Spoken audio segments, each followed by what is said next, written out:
Good morning, and welcome back to 5 a.m. Story Talk, a place to talk about stories in all their forms, the craft that goes into them, and the role that art plays in our lives.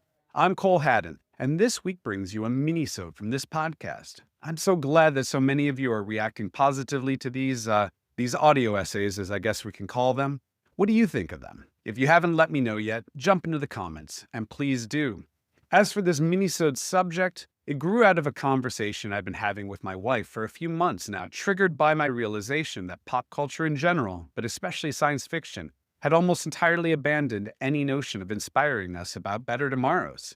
It was, I observed, a huge change from the sci-fi that had preoccupied our imaginations for the first 7 decades of the 20th century, at least until the end of the space race when something changed. I began to muse about why that change occurred over the next several decades, and before long, I found myself amassing notes on the subject. Which brings us to today. I want to explore the question, when did our cultures stop dreaming of a better tomorrow? But underneath this question is another. Did science fiction storytellers contribute to this loss of hope for something more than endless struggle? Obviously, this isn't a small conversation, and I hope I do it justice. I don't necessarily have all the answers, but I do think I have a lot of important questions we should be asking. I'm sure you'll have some strong feelings on the subject too. Let's treat this as a discussion, so please do let me know your own thoughts in the comments section. Before I dive in, I want to also remind you to check out this episode's show notes, where you'll be able to subscribe to the 5 a.m. Story Talk Arts newsletter for free, as well as find links to things discussed here today. Every week, I post new articles and essays about the arts at this newsletter. You'll get access to most podcast episodes days and weeks before they're released on other podcast apps too. It's a really amazing community of art lovers. I hope you join it. Lastly, I want to remind you that new podcasts like 5 a.m. Story Talk thrive on word of mouth. The 10 to 30 seconds you spend subscribing, giving it 5 stars, or leaving a comment about what you enjoy so much about what I'm doing here can make a huge difference to its success. Now, let's talk about what happened to how our society thinks about the future. Art is a mirror that shows us who we are as individuals and as a culture, which is a point I make as often as I can. Playwright and critic George Bernard Shaw felt similarly, though he disagreed with my phrasing. You use a glass mirror to see your face, he said. You use works of art to see your soul. But lately, I've begun to wonder if this reaction to the question, what is art, represents a kind of self-fulfilling prophecy for our species. Maybe it's because my children are getting older, and I now struggle with how our propensity of attacking faults actually reinforces the idea, especially in children, that they are only the faults you repeatedly identify them as. Put another way, is it possible that holding a mirror up to our culture is actually perpetuating its worst, most self-destructive qualities? Which brings me to playwright and poet Bertolt Brecht, who vehemently disagreed with me and Shaw in this matter. Art is not a mirror held up to reality, but a hammer with which to shape it, he argued. Art is a multifaceted cultural tool, far more so than my personal relationship to it, and Brecht might very well be right. Our society has increasingly slipped into a dystopian fixation that offers no vision for the future other than survival. I worry we've become narcissistically lost in our reflection when what we're really looking for is a way out of this mess. If you're unsure what I mean, consider how politicians generally campaign today. On one side, the so-called right sells you ideas of a golden age out of the past you can return to if you re-embrace wildly unequal social structures. On the other, the so-called left increasingly begs you to get rid of the other guys so sometime in the future, maybe, things will, maybe, return to normal. This means the average voter in the West, where I can speak most confidently on matters such as these, is stuck choosing between parties that support returning to the past or treading water indefinitely, neither of which suggests any forward momentum, nor are they even possible. Time travel doesn't exist, and even the strongest swimmer eventually runs out of energy and drowns. Meanwhile, the future keeps coming, ever more terrifying. Science fiction, our most effective and popular genre to explore the future in storytelling, is just as lost as our broader culture, I fear.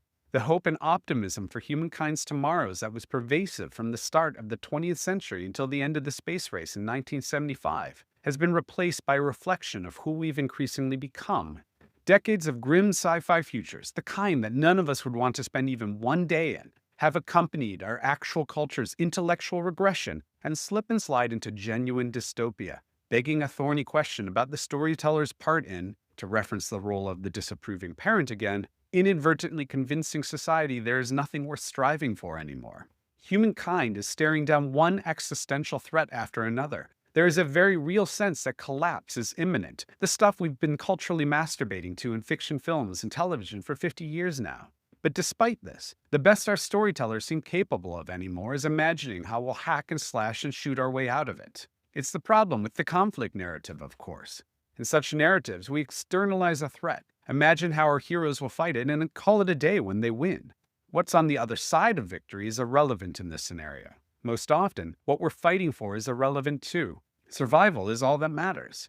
But what if survival isn't our problem as a culture? Because I'm increasingly convinced our real problem is a self-inflicted lack of imagination about what kind of a world we want to live in on the other side of this nightmare. If you're wondering what I'm talking about, it's worth considering how the future looked in the first 7 decades of the 20th century. In magazines, newspapers, and on film and TV screens, the future was, well, it was fucking awesome. The possibility of nuclear war with the Soviet Union was background noise compared to the optimism we felt for what was coming humanity's way. Flying cars, flying trains, flying cities. The future had it all. We weren't just going to the moon. We were going to Mars. We were going to the outer solar system. We were going to alien worlds we weren't even sure existed yet. It might seem ludicrous to you today that a population could believe such things were imminently possible, but consider, telephones and cars were obscurities at the turn of the 20th century, but commonplace 25 years later. The television made its first appearance in the late 20s, and by the 50s had become fixtures in many homes. The Soviets put a human in space in 1961, and a mere 8 years later, the United States put one on the moon. In 70 years, life on Earth had become unrecognizable when measured against the entirety of human history that had preceded it. When families around the globe gathered to watch Neil Armstrong say, "It's one small step for man, one giant leap for mankind," there was no reason to believe it wouldn't be followed by countless similar leaps into unimagined tomorrows. On September 12, 1962, U.S. President John F. Kennedy took the stage at Rice University in Houston, Texas, to address his nation's efforts in space exploration. This is how many of our world leaders used to talk about the future and what we should want from it. Those who came before us made certain that this country rode the first waves of the Industrial Revolution, the first waves of modern invention, and the first wave of nuclear power. And this generation does not intend to founder in the backwash of the coming age of space. We mean to be a part of it. We mean to lead it. For the eyes of the world now look into space, to the moon, and to the planets beyond. And we have vowed that we shall not see it governed by a hostile flag of conquest, but by a banner of freedom and peace. We have vowed that we shall not see space filled with weapons of mass destruction, but with instruments of knowledge and understanding.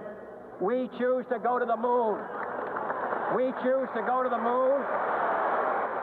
We choose to go to the moon in this decade and do the other things, not because they are easy, but because they are hard. Because that goal will serve to organize and measure the best of our energies and skills. Because that challenge is one that we're willing to accept, one we are unwilling to postpone, and one we intend to win. Not quite a year later, on August 28, 1963, Dr. Martin Luther King Jr. addressed the whole nation from the steps of the Lincoln Memorial. He wasn't concerned with technological advances as John F. Kennedy was. He was consumed by another kind of dream of what our future should look like. Because I have a dream that my 4 little children will one day live in a nation where they will not be judged by the color of their skin, but by the content of their character. I have a dream today. I have a dream that one day every valley shall be exalted, and every hill and mountain shall be made low. The rough places will be made plain, and the crooked places will be made straight. And the glory of the Lord shall be revealed, and all flesh shall see it together. This is our hope. This is a faith that I go back to the South with. With this faith, we will be able to hew out of the mountain of despair a stone of hope. With this faith, we will be able to transform the jangling discords of our nation into a beautiful symphony of brotherhood. With this faith, we will be able to work together, to pray together, to struggle together, to go to jail together, to stand up for freedom together, knowing that we will be free one day. 3 years later, on September 8, 1966, Star Trek premiered on NBC in the United States.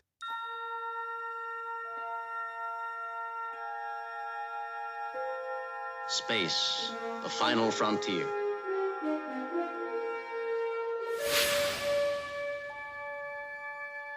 These are the voyages of the starship Enterprise. Its 5-year mission, to explore strange new worlds, to seek out new life and new civilizations, to boldly go where no man has gone before. It was destined to become one of the most significant science fiction franchises in history. Creator Gene Roddenberry predicated his series on the notion that tribalism, capitalism, and war on Earth would be followed by not just human brotherhood, to use Dr. Martin Luther King Jr.'s terminology, but galactic brotherhood. He promised us that John F. Kennedy and King's dreams would be realized, and equality, scientific exploration, and socialism were what we could look forward to if we did the work and kept the faith. 1 month after Star Trek was canceled in 1969, Kennedy's promise of putting a man on the moon became a fact. By then, he and Martin Luther King Jr. were dead, gunned down by assassins. So was Robert Kennedy and so many other great Americans who had demanded more for us. Humankind had achieved the seemingly impossible, but the hope, the vision, and the conviction that had consumed the middle part of the American century was quickly giving way to a kind of economic exuberance best suited to a civilization convinced it didn't have long to live.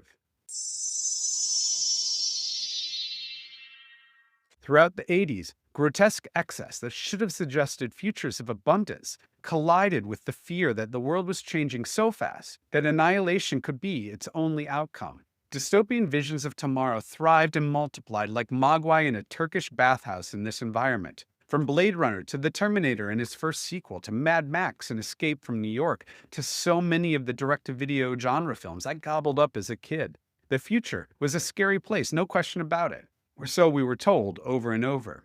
Think about how technology quickly began to exceed our imaginations and cultural wisdom at this point in history.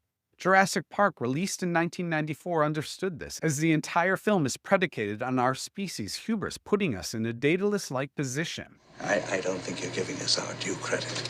Our scientists have done things which nobody's ever done before. Yeah, but your scientists were so preoccupied with whether or not they could that they didn't stop to think if they should. That's Dr. Ian Malcolm in the film, offering up what I would argue is the most important line of dialogue ever put on screen. The film and the novel from Michael Crichton it's adapted from are intended as warnings, as so much of science fiction is. But the result of this adventure 65 million years in the making aligns with the premise of this essay, that the future has become something to be terrified of, in this case because capitalism and science will kill us all.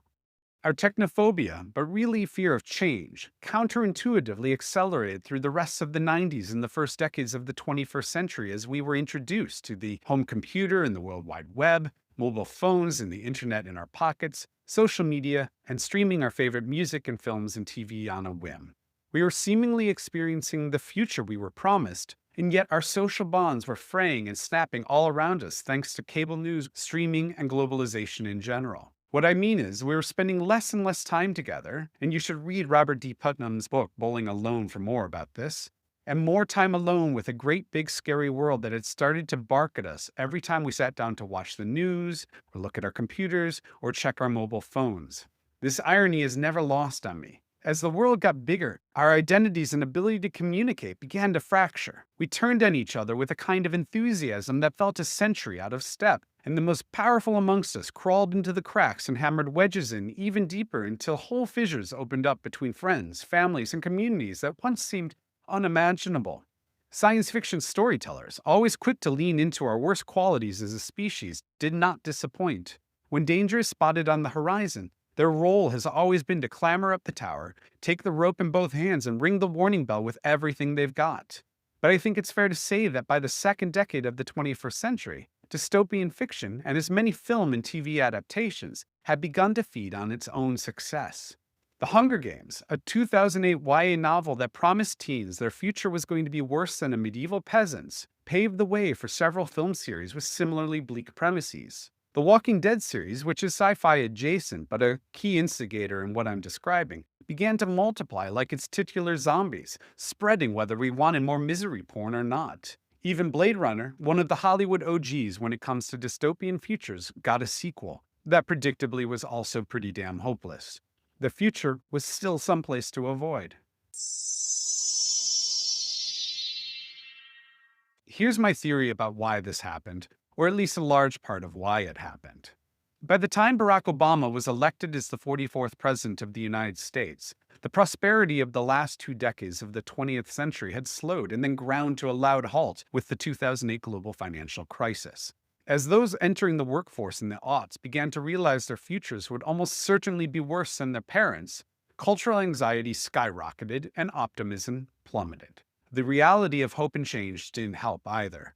Obama didn't investigate the crimes of his predecessor, he failed to pass universal health care, he continued to prosecute unjust wars in increasingly murderous ways, he failed to act on climate change, billionaires, and the widening economic divide between the haves and the have-nots, and, well, I'll just stop there. If Americans were left cynical by the Vietnam War and Richard Nixon, Ronald Reagan, Bill Clinton being a sexual predator, and George W. Bush's war crimes, Obama did not improve matters. In fact, his 2 terms in the White House only calcified the power of the far right in Congress, making the U.S.'s current civil war, and make no mistake, it is that, inevitable.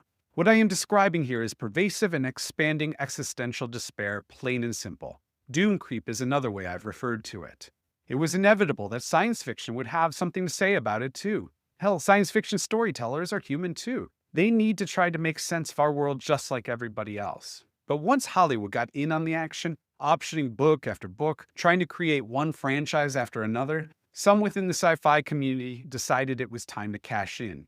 Give the big corporations with their big bank accounts what they want. But let's think about what happens when a generation raised on the Hunger Games, the first book of which was released smack dab in the middle of the global financial crisis, begins to consume a strict diet of despair in all forms of media. 2 years later, The Walking Dead would premiere, delivering more of the same. Black Mirror in 2011 wanted us to know technology was going to make everything worse. Christopher Nolan tried to answer this doom and gloom with Interstellar in 2014, but of course the film imagines Earth dying along with most of its population before we get around to colonizing space. Then there's The Handmaid's Tale, which premiered in 2017, right after Donald Trump got elected, eerily predicting America's backslide when it comes to women's rights and, oh yeah, the rise of fascism in the country. Even Steven Spielberg, a director who co-founded a studio called DreamWorks, joined the dystopia party, adapting Ernest Cline's novel Ready Player One in 2018. There are more, but I'm not going to run through all the titles because there are a lot of them. A lot more were put into development in Hollywood and around the globe too. Basically, pop culture reimagined the future as a hellscape, and very few storytellers imagined otherwise. Yes, you could fight. Yes, you could struggle. Yes, you might even win. But the outcome was always to somehow end up in control of an otherwise shitty world. Vision for what comes next was as rare in these stories as it is in the politics that took over the US at the same time. Survival became the nature of our existence, as if we were all suddenly back in the Ethiopian Rift Valley, scrabbling to make it through just one more day, utterly unaware of any future that might be different for us or our descendants.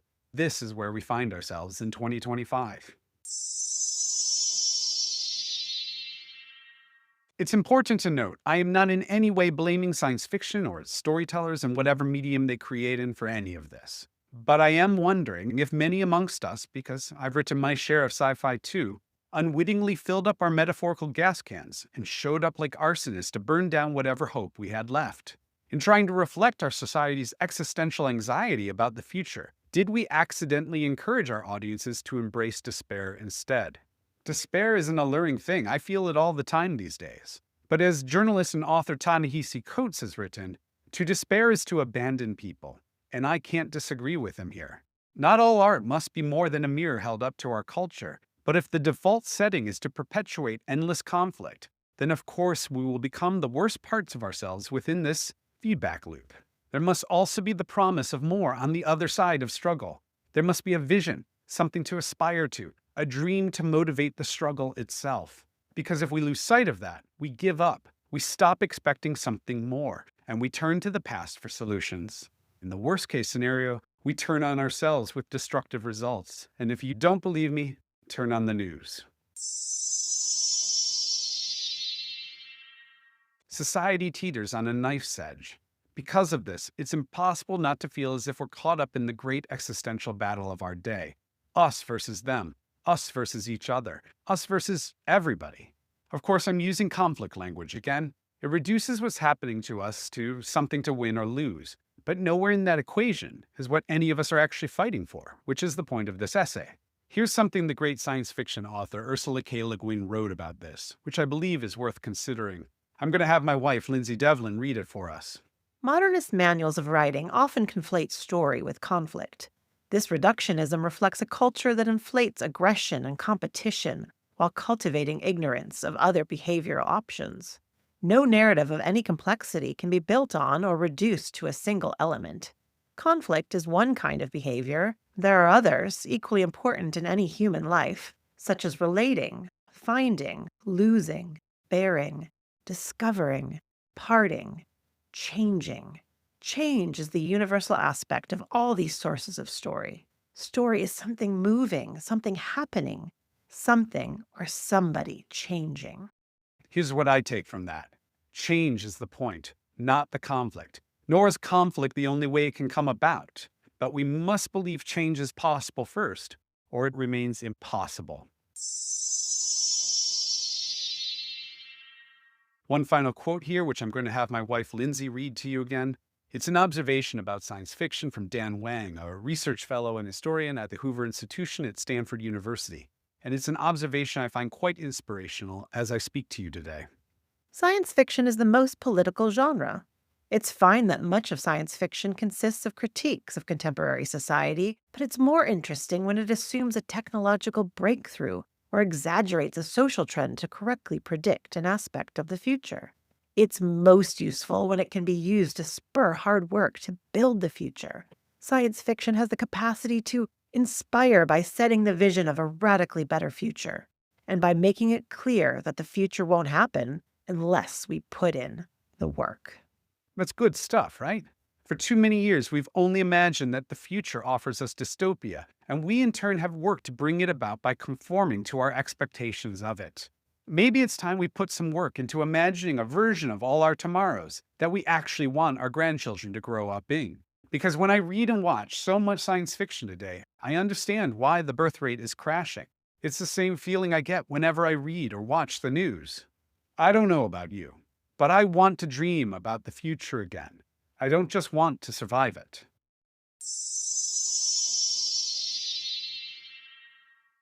Still there? Yeah, like I said, not a small conversation this week. Get into the comments right now and let me know what you make of it. That's it for this mini-sode from 5 a.m. Story Talk. As always, thanks for listening, my friends. If you enjoyed it, could you do me a favor and quickly leave a 5-star rating, or give me a thumbs up if you're on YouTube or Substack? But most importantly, tap that subscribe button so you don't miss more of what I'm doing here at 5 a.m. Story Talk. Next week, I'll be joined by writer-director Sophie Hyde, one of my favorite contemporary Australian directors. She's responsible for films like 52 Weeks, Animals, and Good Luck to You, Leo Grande. We had the loveliest conversation about her life, her work, and some pretty astonishing detail too, and of course, a seminal artwork from her life. I hope to see you there.